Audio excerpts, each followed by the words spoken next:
हमने बेल्जियम में देख लिया कि उन्होंने पावर शेयरिंग ऐसे की ताकि वहाँ पे लड़ाई ना हो, किसी भी प्रकार की कम्युनिटीज में कोई सिविल स्ट्राइक ना हो। स्ट्राइक का मतलब conflict. Okay, next example is of Sri Lanka.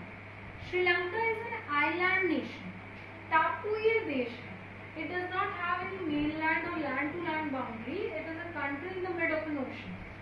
Okay. Belgium की पॉपुलेशन थी ओवर 1 करोड़, बट श्रीलंका की पॉपुलेशन है ओवर 2 करोड़। ओके, बट यहाँ की पॉपुलेशन भी डाइवर्स है। जो हमने पढ़ा था कि एथनिक कॉम्पोजिशन कॉम्प्लेक्स है, सेम केस श्रीलंका में भी। कैसे? सिन्हाला स्पीकर जो है वो है 74%। सिन्हाला एक भाषा है। सिन्हाला भाषा को बोलने वाले लोग कितने परसेंट है? 74%। तो अगर आपसे क्वेश्चन पूछा जाए which language community speaking people are majority in number, so it is Sinhala speakers. Which language is minority in number?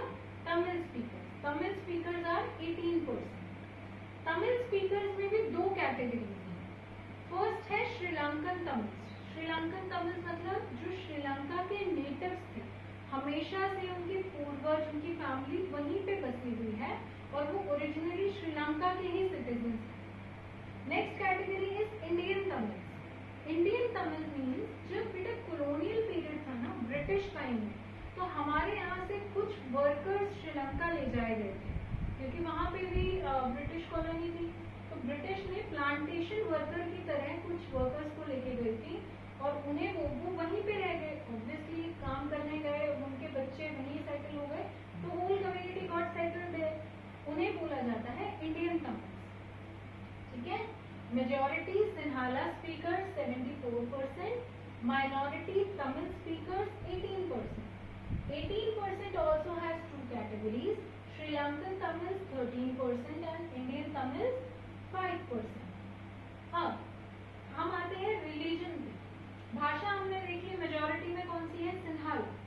But religion majority में कौन सा है? ये जो सिन्हाला भाषा बोलने वाले लोग थे, इनका रिलीजन था बुद्धिज्म। बुद्धिस्ट थे। तो अगर आपसे पूछा जाए कि कौन सा रिलीजन था जो मेजॉरिटी में था, so that is Buddhism. And कौन सा रिलीजन माइनॉरिटी में था? Hindus and Muslims. Tamil speaking जो पीपल थे वो हिंदूज एंड मुस्लिम्स थे, एंड सिन्हाला स्पीकर्स बुद्धिस्ट थे। ओके, आइए नेक्स्ट पॉइंट। तो जो श्रीलंकन तमिल्स और इंडियन तमिल्स यानी जो तमिल स्पीकर्स थे वो श्रीलंका की किस पार्ट में कॉन्सेंट्रेटेड थे? North and east. The Sri Lankan Tamils and the Indian Tamils were concentrated in the north and east part of the country. So suppose if an MCQ question comes that in which part of the country were Sri Lankan Tamils and Indian Tamils concentrated, and I give you a question option northeast, southeast, southwest, north south. Okay, so answer will be northeast. In the north part and in the east part, the Tamils were concentrated, and remaining all the part was filled with Sinhala speakers. Okay. Composition देख ली वहां की। 7% लोग ऐसे थे जो तमिल भी थे और सिन्हालीज भी थे। इनका रिलीजन था क्रिश्चियन। हमने इतने सारे देख लिए, लेकिन सबसे माइनॉरिटी में क्या था? Christian religion, that is of 7%। ये तमिल्स भी थे और सिन्हालीज भी थे। अब बेल्जियम में हमने देखा उन्होंने 4 अमेंडमेंट्स किए अपने कॉन्स्टिट्यूशन में, so that there comes no civil war between people and all the communities get equal representation. But what happened in Sri Lanka? Let's study now. Sri Lanka got independence in 1948. Okay. After that, अब सब communities को पता है कि यहाँ पे सिन्हाला की dominancy थी। सिन्हाला स्पीकर 74% थे। अपनी डोमिनेंसी को दिखाने के लिए आई सिन्हाला सुप्रीमेसी। अब इस कम्युनिटी ने सोच लिया कि हम अकेले काफी हैं देश चलाने के लिए और हम देश के हित में काम कर सकते हैं। इस टर्म को बोला जाता है मेजॉरिटेरियनिज्म।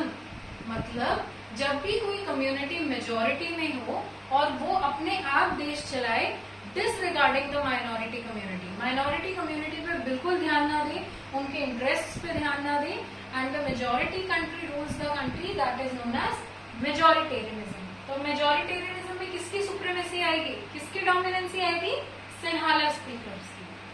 फिर उन्होंने 1956 में एक एक्ट पास कर दिया। एक्ट का मतलब होता है कानून। जब भी हमारे पार्लियामेंट में कोई लॉ बनता है, after passing the law and after the president signs the law and it gets supplemented in the Gazette of India, that is known as Act. Okay. Sinhala only official language disregarding Tamil. 1956 में एक नया act पास हो गया श्रीलंका में। उन्होंने बोला कि श्रीलंका की सिर्फ एक ही ऑफिशियल लैंग्वेज होगी और वो होगी सिन्हाला। तमिल लैंग्वेज को उन्होंने कोई इंपॉर्टेंस नहीं दी, तमिल लैंग्वेज को बिल्कुल इग्नोर कर दिया, डिसरिगार्ड कर दिया।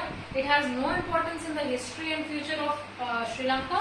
Only and only official language will be Sinhala. अब आप एक चीज बताओ, इंडिया की ऑफिशियल लैंग्वेज कौन सी है?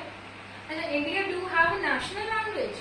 नो, हमारी कोई नेशनल लैंग्वेज नहीं है बेटा। हिंदी में हम उसे बोलते हैं राष्ट्रभाषा, but in English we don't have any national language. This is a wrong concept. We only have official language. We have two official languages, Hindi and English. बोला गया था कि इंग्लिश को ऑफिशियल लैंग्वेज कुछ टाइम तक रखा जाएगा, 1965 तक, लेकिन क्योंकि बहुत सारा हमारा साउथ पार्ट ऐसा है जिसको हिंदी नहीं आती है, so to maintain the integrity and unity of the nation we have continued English also as a official language. So we have two official languages, Hindi and English.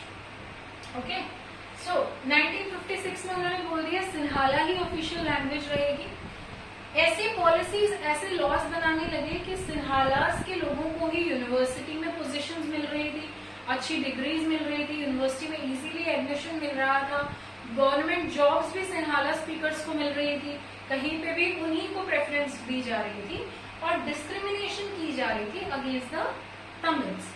अब कब तक कोई भी कम्युनिटी सहन करेगी? बहुत रिक्वेस्ट की, बहुत डिग्निटी के लिए उन्होंने प्लीज डाली that plea our language Tamil should also be supported, our religion should also be supported. But Sinhalas क्या कह रहे थे?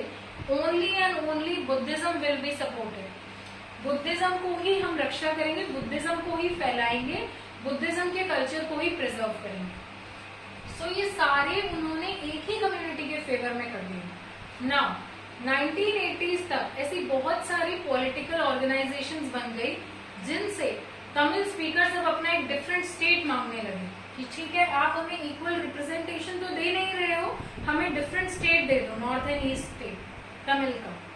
सो अब वो भी नहीं हो सकता था। So then comes the civil war. दो कम्युनिटीज में जब अंडरस्टैंडिंग नहीं रही तो सिविल वॉर हो गई। श्रीलंका इतनी अच्छी कंट्री थी, इतनी अच्छी डेवलप्ड इकोनॉमिक कंडीशन थी वहां की, but due to civil war the whole of the condition of Sri Lanka declined. Okay, तो हमने देखा कि अगर हम पावर शेयरिंग करते हैं तो पीसफुली कम्युनिटीज रह पाती हैं और कंट्री की डेवलपमेंट बनी रहती है। बट अगर हम किसी एक कम्युनिटी की मेजॉरिटी रखते हैं, उसको मेजॉरिटेरियनिज्म देते हैं, सुप्रीमेसी दे देते हैं, तो पावर शेयरिंग नहीं करते हैं, तो क्या होता है? बिटवीन कम्युनिटीज सिविल वॉर होती है, unity of the nation, integrity of the nation maintain नहीं रहती है, एंड सबसे लास्ट में क्या होता है? Development of the country declines. So we have studied today both the cases. Please अच्छे से रिवाइज करिए। If you have any doubts contact me. Have a very good day.